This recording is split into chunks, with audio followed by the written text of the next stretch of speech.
From now on, we shall confine ourselves to a still formalized, but more qualitative description of the causal interactions which must be postulated in order to understand attachment. In the Gosling experiment, we introduced a parameter that we did not yet have to bother about in the fish case, namely the distinction between familiar and strange social partners.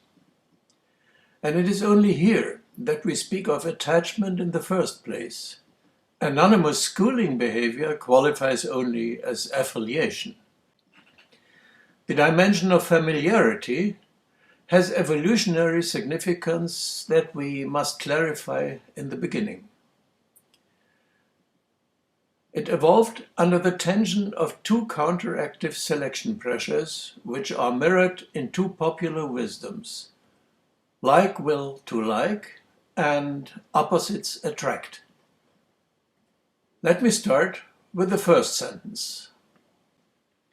In 1957, Alan and Joan Root published a film under the title The Year of the Wildebeest, which became famous worldwide. They documented the seasonal migration of huge wildebeest herds in the Serengeti using an innovative filming technique. Among the scenes documented was the crossing of a river dangerously widened by a flood. On a closer examination, we can see that the animals swim in two lanes, but, oddly enough, in both directions. This strange behavior is caused by the fact that when arriving at the other bank, many mothers and their calves have become separated, and then they swim back to search for each other. Thus, a crossing that under other circumstances would not take more than a quarter of an hour or so may last as long as a whole week. And eventually, the banks are covered with up to 1,500 drowned calves. This appears totally nonsensical. One cannot but ask why nature has no way to prevent such a death toll. Why don't mothers mutually adopt each other's offspring when they have lost their own? Here is the answer. These are 4 cows, each one having a calf.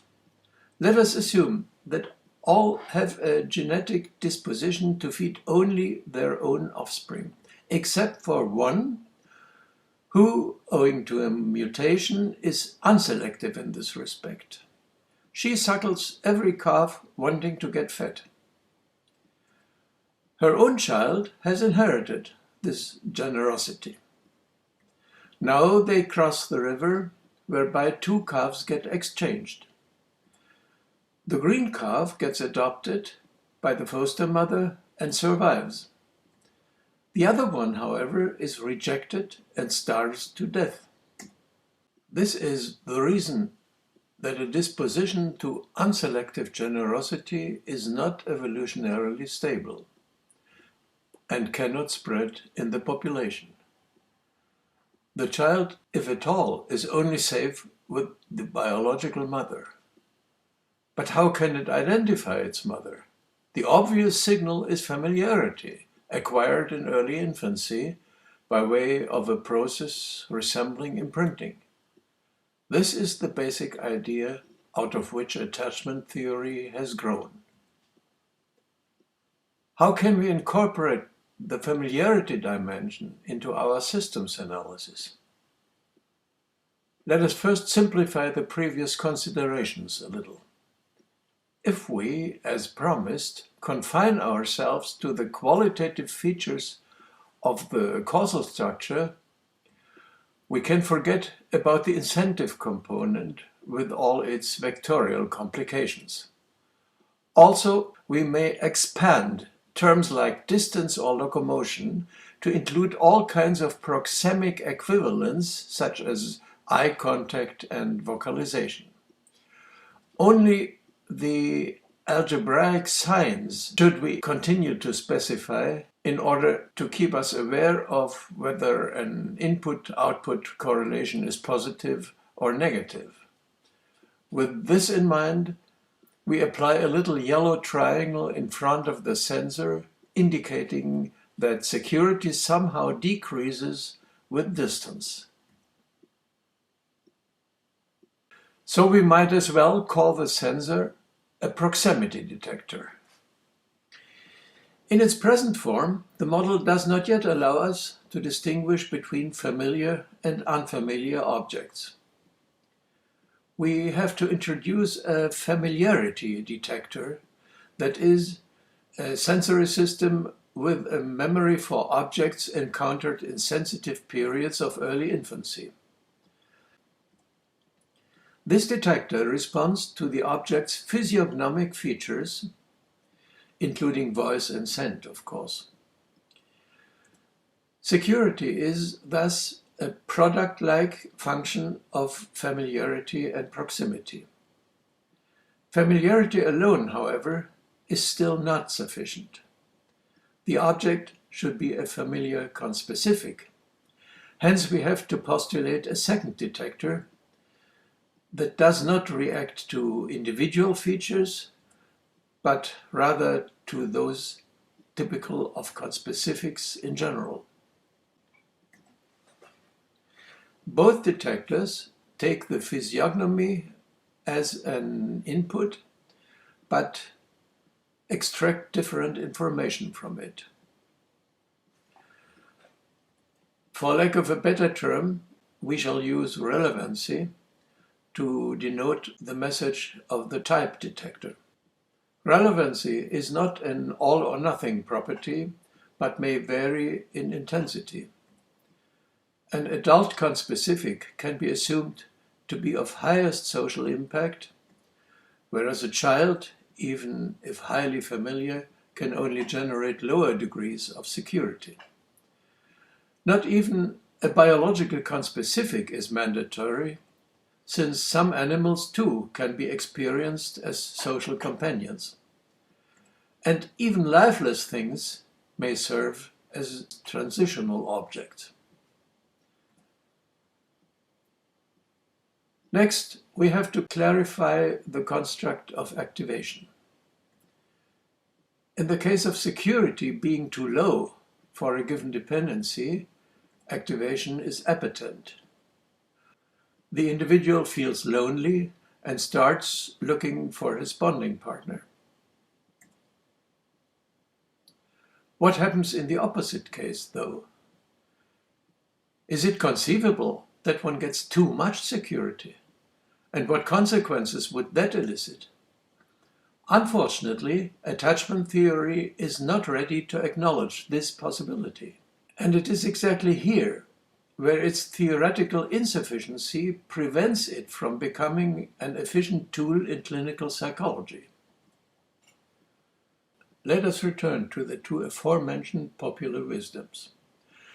Obviously, the key for bonding to family members is kin selection, which is the technical term for the selective advantage of a genetic disposition to support recipients who, being relatives of the donor, have an increased probability to carry the same genetic outfit. The fascination of the unfamiliar is a more tricky phenomenon, since it is rooted in the riddles of sex. We have to admit that to date, the biological function of sexuality has not yet been fully deciphered. It is hard to understand why reproduction is so closely tied to the condition of two individuals pairing. All we can say is that sexual recombination appears to be necessary in order to maintain genetic variety and, consequently, adaptive plasticity. The question why this is evolutionarily stable is still a matter of controversy, but one thing is for sure. Sex can only maintain variety if the genetic material of partners is diverse. Therefore, the very same selection pressure that enforces biparental reproduction must prevent inbreeding as well.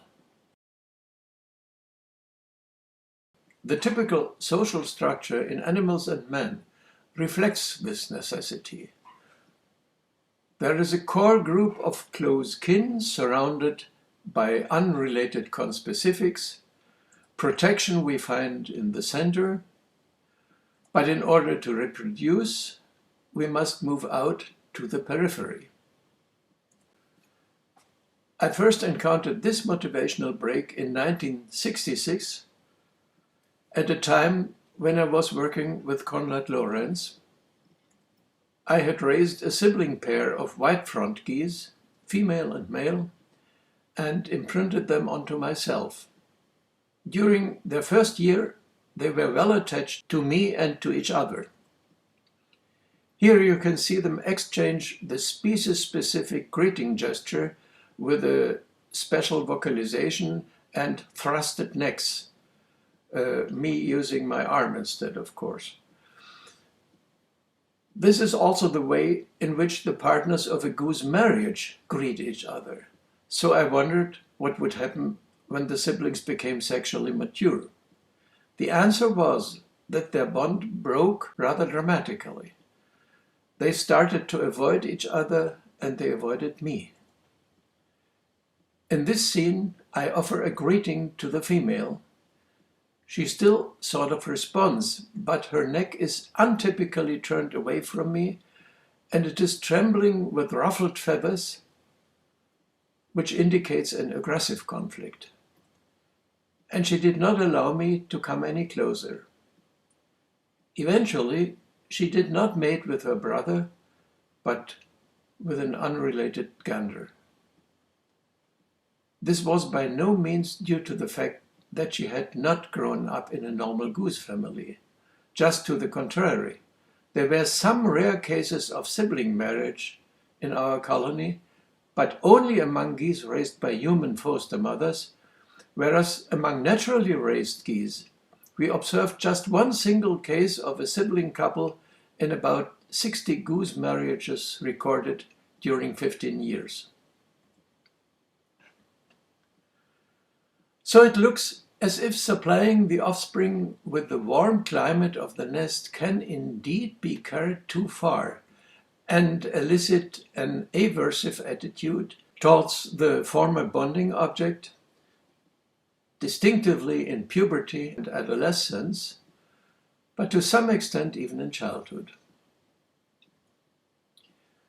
Some developmental psychologists had given credit to this tendency, but Bowlby regarded such reactions as pathological, which they are in a way if they result from an insensitively obtrusive attitude on the side of the caregiver. But the motivational tendencies underlying this response are quite natural. In 1982, we had a workshop with Bowlby in our Zurich Institute, and following the customs of the house, I asked him to contribute a picture to our guests gallery concerning the topic of his presentation. He drew a child running away from home and thus falling into depression.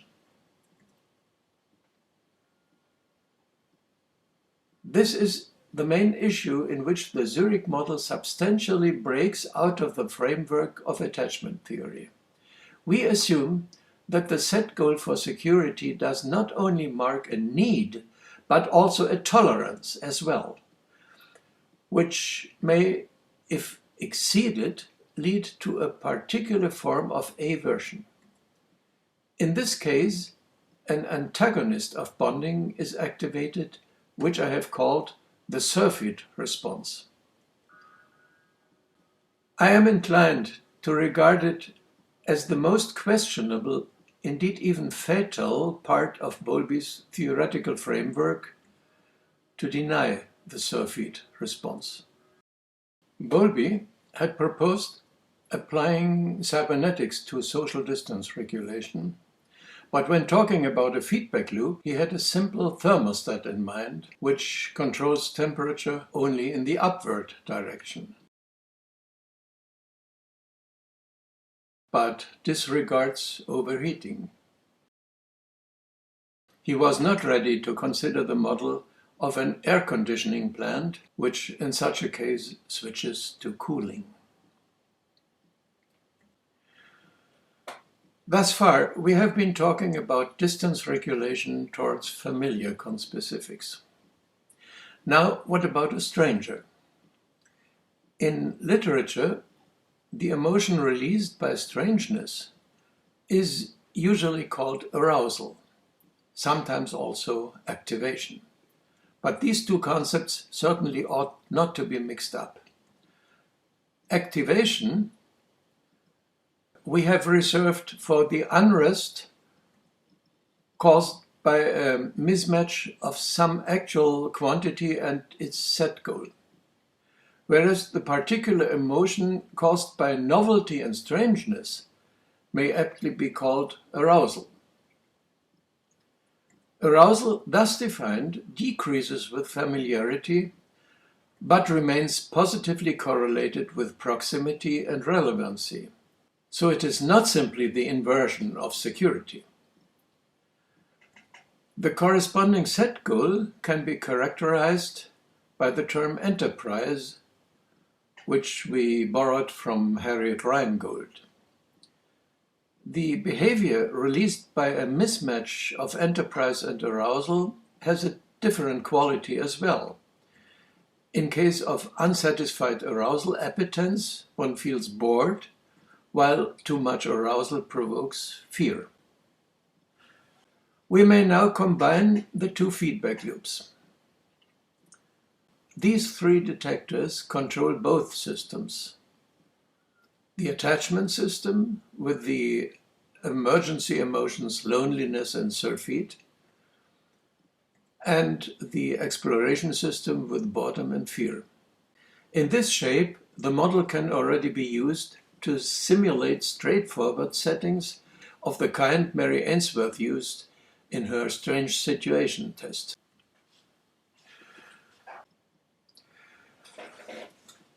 This is a simulation in which the colored dot denotes a child entering an unknown room and exploring a toy there. The red color denotes his feeling of security. It changes to blue when security fades away.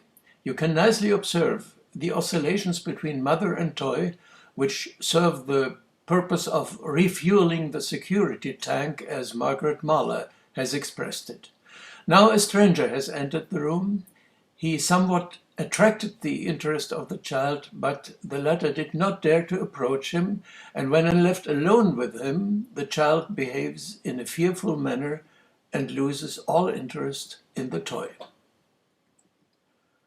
For those interested in technicalities, both security and arousal activation are laid out as cumulative quantities, which means that next to the mother, security is not only high, but steadily rising, and the same holds true for arousal. This causes the oscillatory instability, so it is not necessary to switch the security system on and out, as the process is mostly described in the attachment literature. Generally, it should be recognized that in the simulation just presented, the computer program did not continuously fiddle with the model parameters. They were in fact kept constant throughout the whole episode. It is the intrinsic dynamics of the system itself that brings all the effects about. Returning to our introductory diagram, we can see that it pays to formalize it more precisely. Even though the model in its present form only covers attachment and exploration, it has already quite some predictive and interpretative potential. Nevertheless, these two motivational subsystems are not yet sufficient to describe social behavior. There is most notably a third one to be taken into account. It is referred to as the autonomy system. In the attachment literature, it has only been recognized since about the turn of the millennium. It is usually cited after the authors Ryan and Deasy. But these publications date back only to the 90s. In the Seewiesen precursors of the Zurich model, autonomy has been integrated from the very beginning, owing to the fact that the model was originally devised to simulate prototypical mammalian social structures. Thus, it had to account for the phenomenon of rank order. And since you cannot understand social structure unless you start with an analysis of the motivational structure inside the single individual, we were bound to introduce a motive to compete for high social position, which we labeled autonomy claim, as can be seen in this earliest publication of the model. I need not elaborate the rank order concept in detail here, but a brief outline is indispensable. Imagine a social group, say a troop of baboons. Suppose now that one of the members is seized with a strong affect, like he has taken up the scent of a dangerous predator and is now in an urgent mood to run away. The other group members are motivated as well, but with different goals. One is hungry and wants to forage, another one is tired and wants to rest, and so on. This divergence of intentions would make the group burst, unless the members succeeded in somehow synchronizing their activities. Such synchronization proceeds in 3 steps. First, one individual expresses its intention. Second, the others pay attention to it. And finally, they adopt this motivation by way of emotional contagion. Which one of the group members will get a chance to induce its mood onto the group ought to depend on the strength of the competing motivational states. This would be a democratic solution, most functional for the benefit of the group. But on the other hand, controlling group behavior entails personal advantages, so the individuals are likely to struggle for this privilege. The result of this competition is called a rank order. Characteristics that qualify for a high-ranking position are, above all, physical strength and absence of fear. The corresponding power position is usually marked with the Greek letter alpha. Now let's see how we can integrate this social dimension into our model. Obviously, we have to supply it with a detector that is sensitive to the degree in which life is felt to comply with the subject's intentions, how much social events are felt to occur under one's own control, how much the fulfilling of one's wishes can be ascribed to one's own strength and competence. We shall name the output of this detector a feeling of autonomy, or for short, we just use the word autonomy. Again, a set goal for this new variable is required, which we call autonomy claim. A mismatch between both quantities causes autonomy activation, which, if it is appetent, results in assertive behavior or display behavior, as ethologists used to call it. Autonomy aversion causes submissive behavior. Assertive activities can be expected when the set goal rises, as for instance during the unrest of adolescence, or when the actual autonomy is reduced by an arrogant competitor. Submission is expressed in the case of resignation, but also when confronted with an overflow of social recognition, a situation that became culturally ritualized in the scene of the concert pianist bowing to the applauding audience. In social dynamics, the autonomy system is prone to become part of a positive feedback loop. Let this one be a second member of the group. If we assume the first individual to be in a state of autonomy epitence, which renders him accordingly assertive, he is likely to reduce the sense of autonomy in the other one, and makes him assertive as well. This effect will put further strain upon the first one's autonomy wishes, and the whole affair is bound to turn into an escalation that can only be terminated if one of the individuals involved radically reduces his autonomy claim. Incidentally, the process just described may also occur in the case of autonomy aversion, as it can occasionally be observed in the Japanese culture in form of the vicious circle of mutual submissive bowing. As you can see, a positive feedback, unlike a control circuit, is essentially unstable and non-homeostatic. While in the case of a negative feedback loop, as it was preached in the Sermon of the Mount, the autonomy claim of all group members would tend to equalize and converge to a medium value. A positive feedback, as it is unfortunately rooted in our inherited nature, fosters a disruptive allotment of autonomy, with the result that some group members struggle for the alpha position while others cluster around the submissive pole. This is why rank order is a phenomenon quite frequently observable in animal societies. Come to think of it, this constellation implies a problem, though.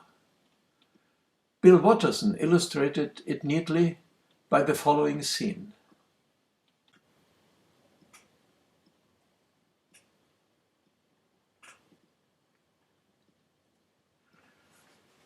So here is the problem of a hierarchical distribution of privileges. Submissive behavior, after all, is not a matter of course, since the losers in a rank order altercation could choose the alternative of simply leaving the company of a mere bully and seeking greener pastures somewhere else. If they remain in obedience, they must gain some advantage from this autonomy reduction. And indeed, throughout the animal kingdom, wherever a group clusters around an alpha individuum, the pasha can be expected to engage in activities that contribute to the benefit of the group, mainly by repelling its enemies, but also by contributing whatever competences he may have. This protection renders not only the alpha position, but also the omega role an attractive status and helps explaining a somehow paradoxical phenomenon.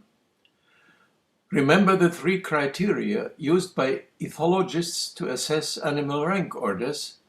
The alpha can be recognized by uninhibited expressivity, collective attention, and privileged influence. Oddly enough, however, exactly these three criteria also apply to a quite different class of group members, namely the weakest, unprotected, youngest. A baby does not feel inhibited screaming, and by doing so it attracts the attention of one and all, and everybody will forget what they were just busy doing and hasten to relieve the infant's distress. So, in keeping with our operational definition of rank order, there is not only a hierarchy centered on an alpha individual, but an omega hierarchy as well. Since these two rank orders are oriented towards opposite poles, it is a tricky question as to how they can be accommodated within the dynamism of one and the same social unit. It is crucial to understand that the omega pole does not just mark a negative, deprived state, but is something that can be actively intended. The omega individual gains something from his subordinate position, namely being protected better than he could be if left to his own resources. If this is true, though, one might wonder, why doesn't everybody remain lazily in the omega role, living in a land of milk and honey, without having to strain themselves unnecessarily? The answer is that the omega privileges do not come for free either. Whoever claims them is forbidden to eat the fruit of the tree in paradise, or, put more prosaically, owing to the aforementioned selection pressure against inbreeding, he has to renounce sexual propagation. For an infant, this is no sacrifice, owing to its physical immaturity. But in adult members of a hierarchically organized animal group, showing sexual interest would be perceived as alpha aspiration and entail the forfeit of all omega privileges. Thus, when coming of age, continuing an omega orientation turns less and less feasible and therefore forces the juvenile to change hierarchies and break from an omega into an alpha orientation. The change of physical appearance alone will make the qualification for a high omega position wane with age.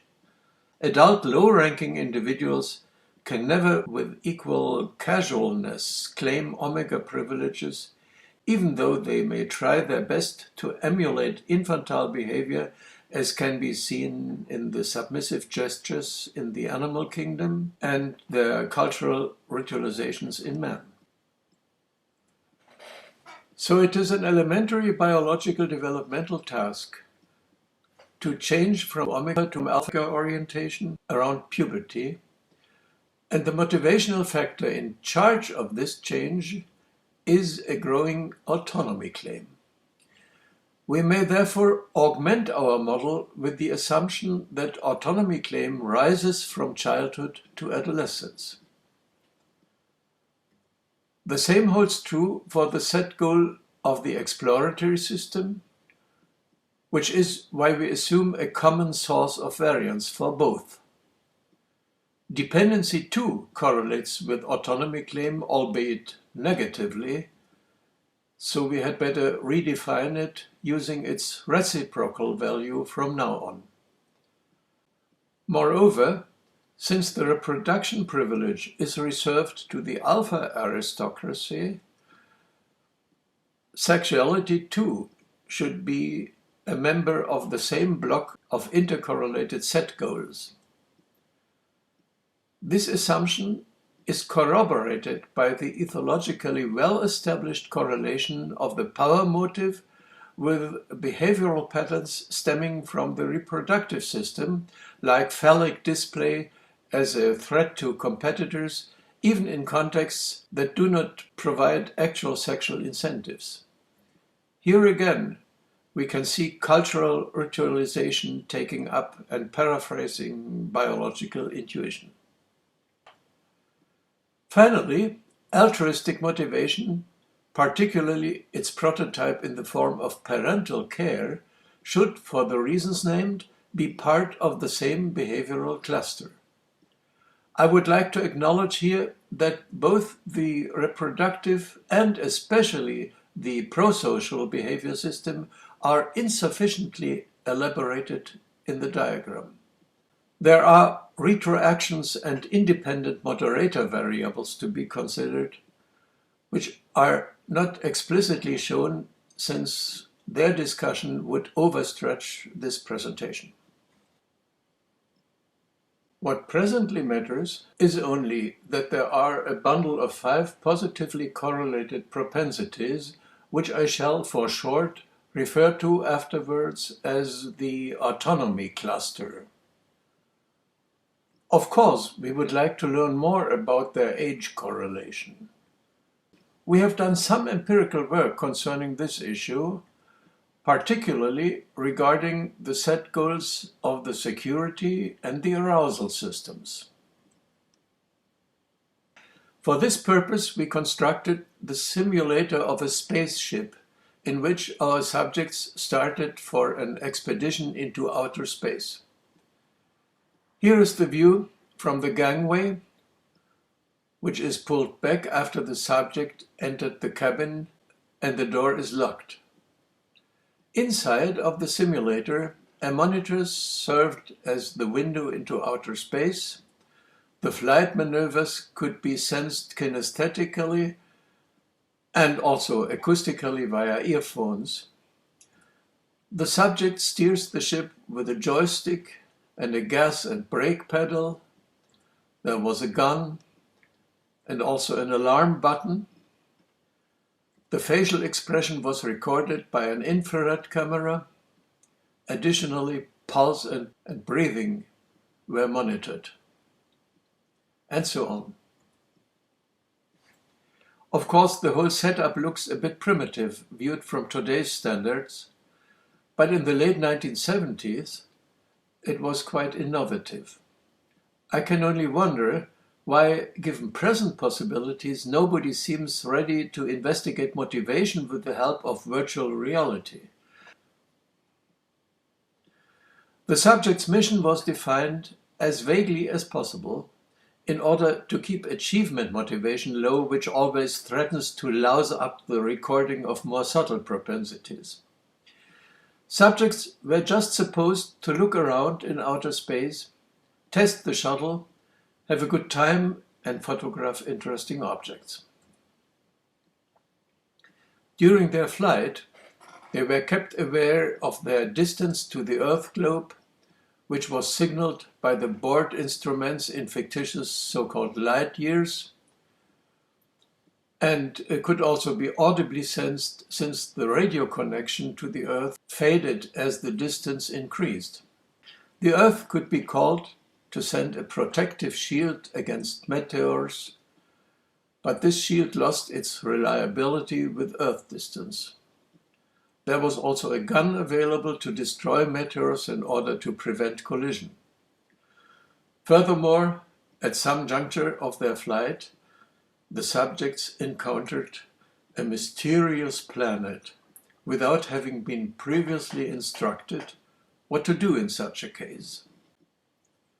We were able to apply this technique starting at an age of about 10 years, although we had to reassure a few of our youngest subjects that it is indeed just a game and we would not really shoot them into outer space.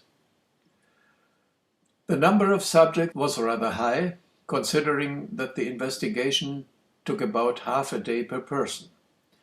With the help of a semantic differential, we ascertained that the Earth was experienced to be equipped with maternal qualities, and the unknown planet carried the air of a fascinating but potentially dangerous stranger. We therefore felt justified to use the mean distance to the Earth as an indicator of independency, the set goal of the security system. Whereas we took the minimum distance up to which the subjects dared to approach the strange planet upon their first encounter as a measure of the set goal of the arousal system. After proper calibration, these two curves are sufficiently congruent to justify the assumption that at least independency and enterprise are mainly controlled by a common underlying process. The curve has a peak between 20 and 25 years of age and is likely to extend to the right and to the left in this manner. It is our working hypothesis that this common source feeds in a similar way into autonomy claim, sexual motivation, and protective readiness as well.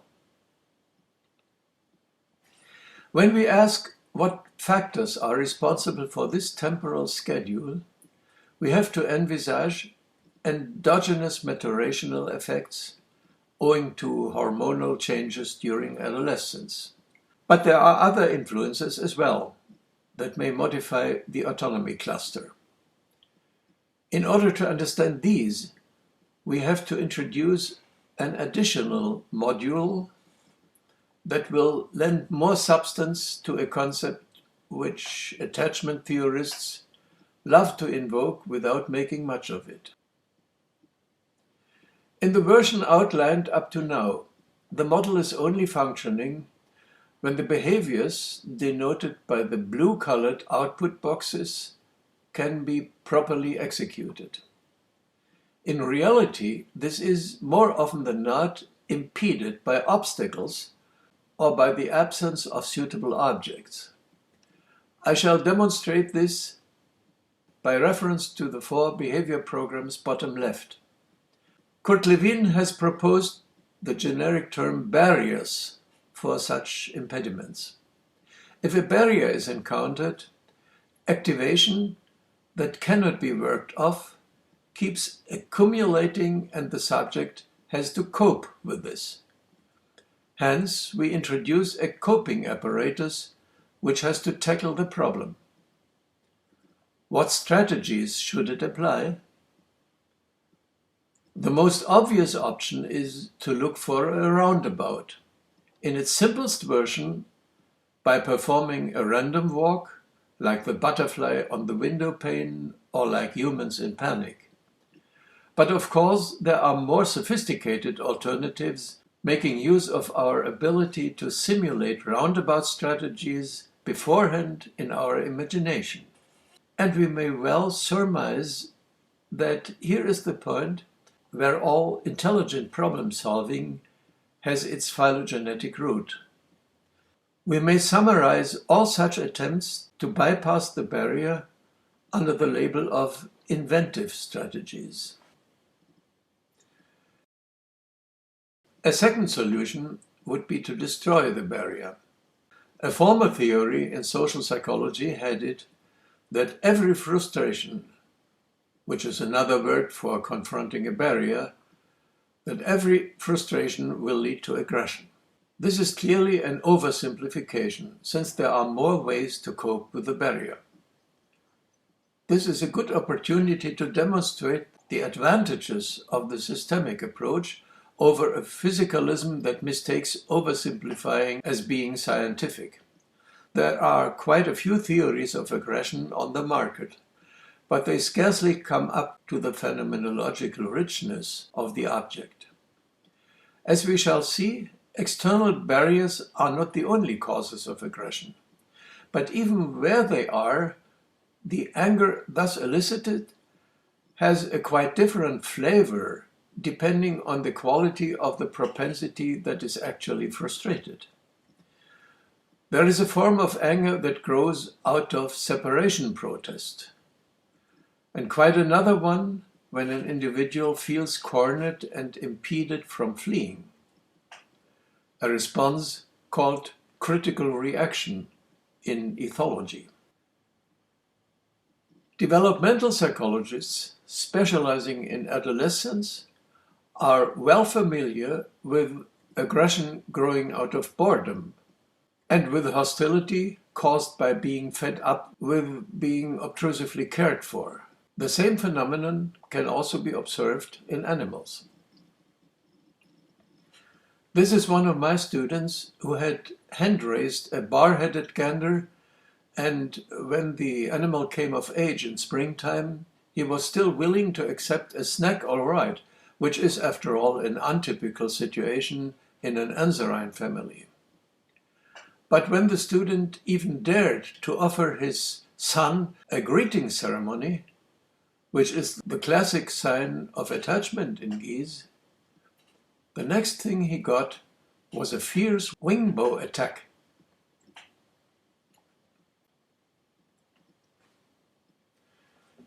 So we have to distinguish two different coping strategies, invention and aggression. Is that all there is to it? It is not. We should not forget a third way of coping with a barrier. It is illustrated in the following comic panel.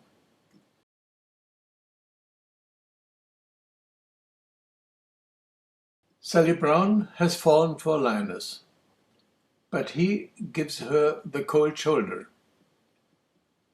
Her first reaction is aggressive. But in the next moment, her mood tilts. Weeping means, won't anybody help me?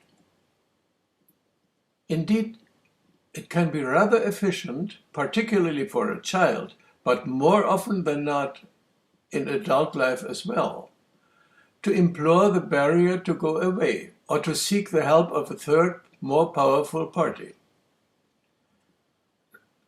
We call this the supplicative strategy.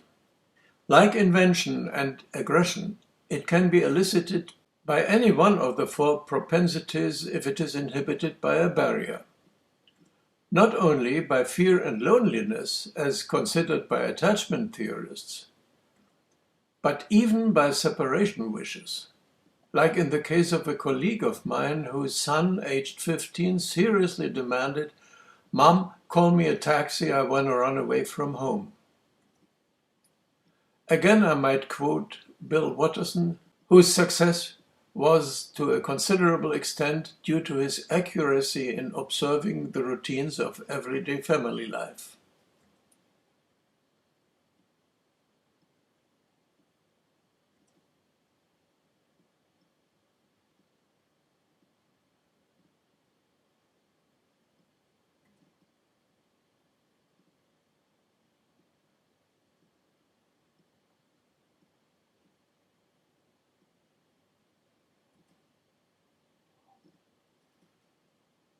These three strategies have something in common in that they somehow or other find a way to make the environment comply with the subject's wishes. In the coping literature, such strategies are therefore called alloplastic, allo being Greek for the other one. The opposite term comes from auto, meaning self. If alloplastic activities fail, the only alternative is to change one's own attitude. One might, for instance, give up or postpone the frustrated wish and do something else instead. We call this strategy acclimatization. The readiness to acclimatize opens up a wide door for environmental influences controlling the autonomy cluster. It ought to be understood that acclimatization can work in both directions. If, for instance, a child is deprived of his mother's reassuring presence, he may acclimatize by turning prematurely independent. Equally well, he might follow the opposite strategy and undergo a process of regressive infantilization in order to enhance the incentive for mother's parental motivation. Acclimatization, by the way, is also the secret of rank order stabilization. As we have seen before, social autonomy regulation is essentially unstable since it is based on a feedback loop that contains a twofold inversion of sign, so it is positive, self-augmenting. The competitors mutually increase their assertiveness, and they are inclined to acclimatize their autonomy claims in the upward direction, thus enhancing their own assertive display in order to discourage the adversary. But eventually, one of them, the one with the weaker nerves, is bound to drastically reverse acclimatization, thus reducing the number of sign inversions to 1 and rendering the feedback loop negative.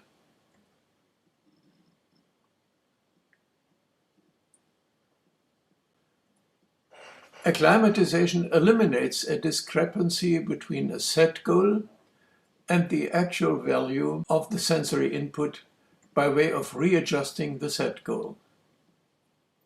However, the problem could also be solved by editing the efferent message itself. This is not as foolish as it might sound. The mismatch may well be due to an erroneous or illusionary perception, so it could be worthwhile trying to gain a more appropriate picture of the situation. It might well be that approaching the incentive is not worth the effort.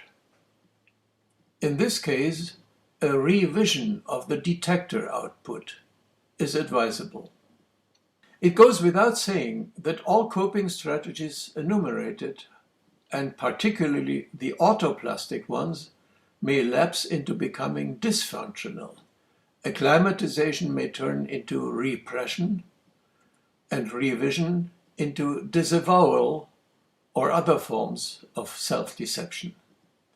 But in principle, they all are potentially adaptive.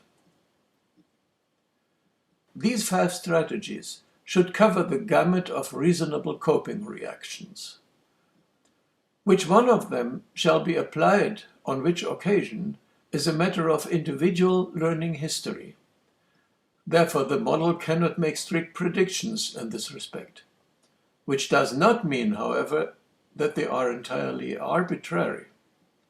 Aggression, for instance, is probably more effective if supported by a boosted autonomy claim, whereas supplicative appeals are more readily responded to when coupled with signals of submission. Another case where a certain regularity in the employment of coping strategies has been postulated concerns the mourning responses in widowed persons. Bowlby has distinguished 4 stages here. Initially, the separation is denied. The bereaved persons attempt a revision. They believe to be dreaming, or they feel mystically united with the deceased. A next stage stands in the sign of alloplastic strategies. The persons crave to search for the deceased. Their attention keeps circling around the places where the deceased one used to dwell. They are unable to sit still, are sleepless. They brood compulsively about how the loss came about, as if there were still a solution to the problem. They may react with anger and fury against the allegedly responsible ones, against persons who try to console, and last but not least against the deceased one himself. And of course, tears are shed. Next follows a stage of depression. One might wonder whether depression has any functionality at all. And indeed, it is dysfunctional in the present context. But in principle, the strategy at work is meaningful. Basically, it consists of a downward acclimatization of the autonomy cluster that can be interpreted as an attempt to return to an omega position and thus become a super-optimal releaser for parental care. It is a futile appeal to the powers of fate to supply sort of a cosmic caregiving. In a final stage, if all goes well, autonomy claim recovers and the loss is accepted. Provided the 4 stages run indeed sufficiently systematically in the sequence stated, this would allow some conclusions concerning the internal organization of the coping apparatus to be drawn. In general, to be sure, its degrees of freedom are considerable.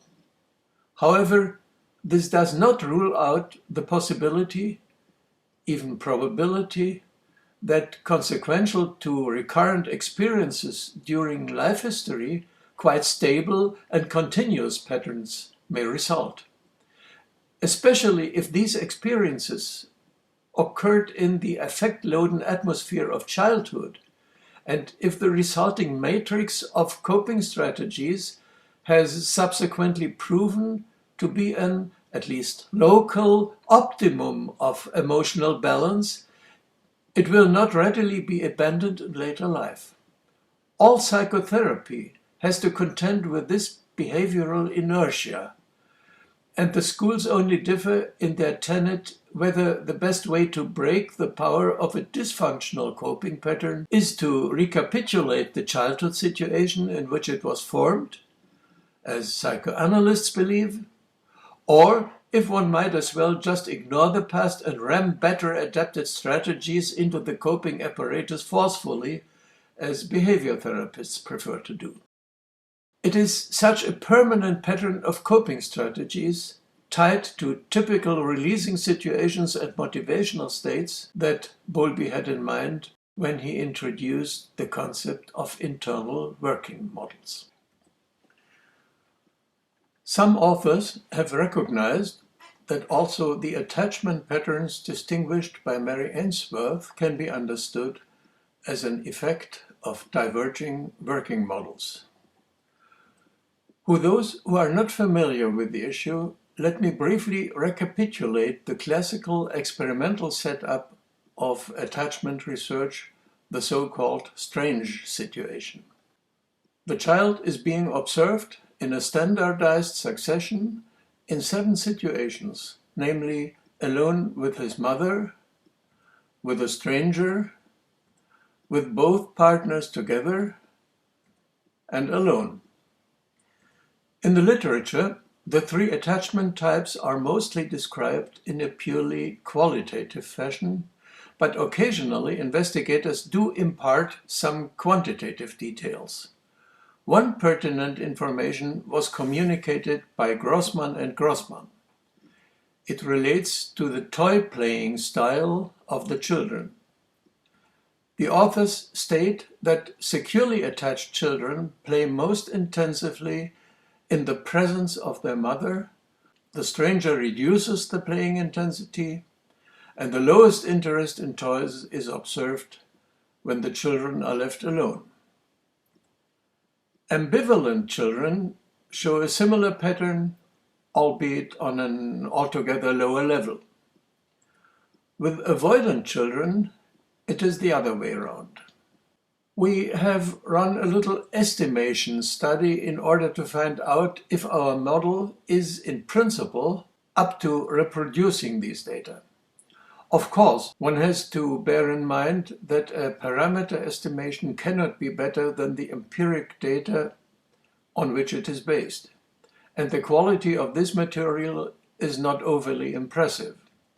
The number of subjects is moderate, no confidence intervals are communicated, and it remains left to the reader's imagination how exploratory intensity was defined. All one gets to know is that it was assessed intuitively on an ordinal 3-step scale. The algorithm, of course, produces quantitative data, but we remain left with the question exactly which of these should we use to operationalize exploration intensity. We opted for using the attractivity of the toy for this purpose. If we adapt the model parameters in an appropriate way, this toy attraction runs in the 3 attachment types, the dotted course. We could have made the estimation even better fitting, but in its present form, it requires a minimum of model assumptions, and in face of the data quality, taking pains to acquire higher precision would not be worthwhile. So we made do with ascertaining that certain critical effects won't get lost. When, for instance, mother leaves the child alone with a stranger, playing intensity is reduced both in B and C children, but it is even slightly intensified in A children, and we made sure that the estimation aptly covered such effects. Now let's see which parameter estimations were required to make the model deliver the dotted curves. We have 3 groups of children and 7 episodes of the strange situation. Accordingly, we may distinguish 3 categories of model parameters. Firstly, settings that have to be allocated in advance in order to make the simulation run in the first place. They are the same for all children and all episodes, and hence not interesting in the present context. In the second place, parameters that discriminate between the 3 attachment types. but remain constant throughout the test. And thirdly, parameters that are the same for all children, but vary systematically with the episodes. Let's start with the latter. Here it is sufficient to adapt one single parameter, namely the acclimatization of the autonomy cluster. Let us first consider what one should plausibly expect. If a stranger enters the room, this should lower the atmosphere of familiarity hitherto supplied by the mother being the only person present.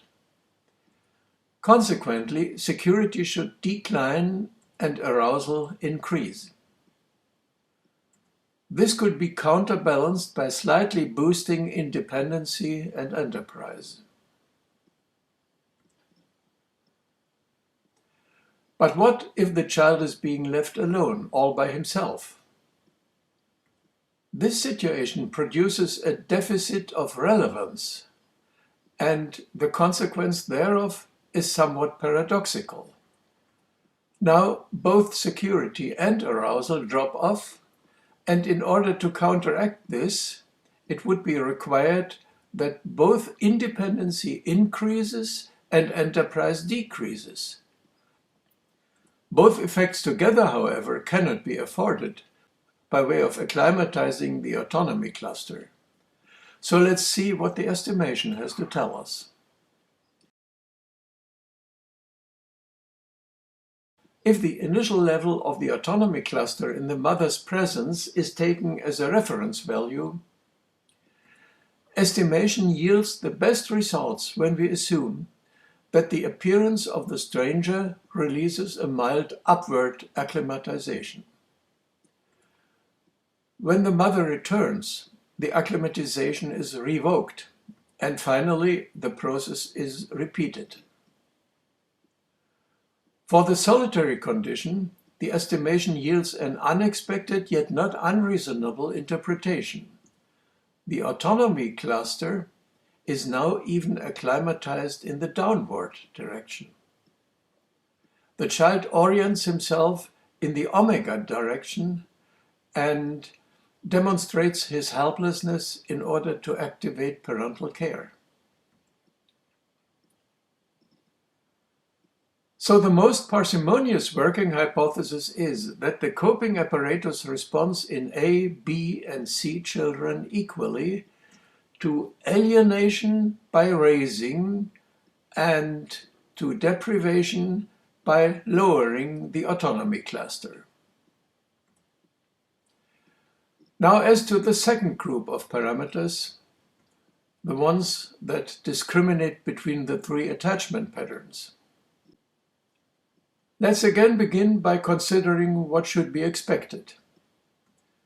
The ambivalent type C children have the problem that their mothers are volatile and inconsistent. Acclimatizing would therefore be out of the question.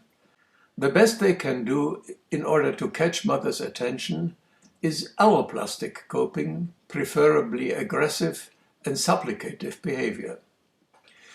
Inventive coping is not reported in literature, perhaps since it is not sufficiently conspicuous. As far as the A children are concerned, they must have learned to cope with their mother's refusal to grant them psychological proximity. Thus, these mothers produce a chronic undersupply of security with corresponding appetitive activation. Since the maternal style is predictable but virtually unswayable, alloplastic attempts are bound to fail. The children have no other choice but to adopt autoplastic techniques instead. I would have expected them to acclimatize, but the estimation yields better results by assuming that they take refuge to the strategy of revision. They put on pink spectacles, as it were, thus diminishing the alienation imposed on them. Their behavior then appears independent and explorative, but this should not mislead us to ignore that the coping apparatus is permanently under stress, as can be told from an enhanced cortisol level. Finally, what about the B children? Their behavior can be best estimated if we elevate the autonomy cluster evenly in all test episodes. These kids are just a little bit more self-assured than A and C children. How is this effect brought about? So far, we have not yet reflected what causes the autonomy cluster to raise during ontogeny. It goes without saying that, at least in puberty, endogenous maturational factors play a role, which in the male sex are associated with enhanced testosterone production. Equally significant, however, is intrafamilial socialization, which becomes effective via an interesting acclimatization process. Let this be the scale of felt autonomy. Autonomy claim then marks a set goal on this scale. It is high in a pretender for the alpha position, whereas in little children it is still omega-oriented. Their felt autonomy is correspondingly low. However, the child commences early to enrich his competence, and sensitive parents support him in this endeavor by way of mediating the experience that he is capable of coping with obstacles all by himself. That invigorates his feeling of autonomy, thus causing a discrepancy between the actual value of autonomy and its set goal. The claim falls short of the competence, and an activation pressure arises, causing an upward acclimatization.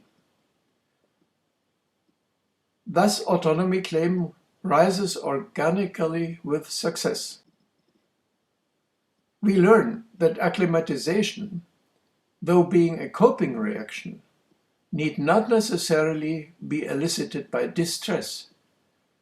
In the case just outlined, it is an organic and pleasurable process, and it is exactly this component in which B children have a head start.